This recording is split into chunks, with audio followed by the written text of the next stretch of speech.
kakerteng jonga kade Bansabet Mary Kongsni ngasong ngasa halat lingkon ka ngalit kelas 6 kasnem jonga kade posnem. Tengas dang ruai na du ba ngadon rusnem ba lingba jong I Father Ricky Mukim ngan sa poi hangkan ni ka Sur Kynud bangan roy.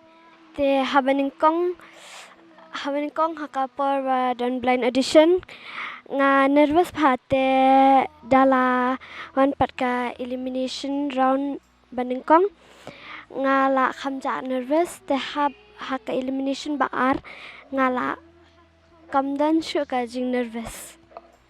Te kade ka sin baningkong mga Bynta hakum kini ki competition.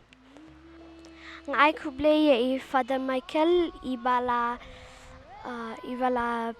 pensluringi ban yangi ki Nonggrwai bengin ruai hakum kani karensan Yakob ruai da ka jing skoret nga kerpat ephi ki patba ki papet ya kani ka video ba pinya like but share ba ngan la banang poi shakathong kuble shibun.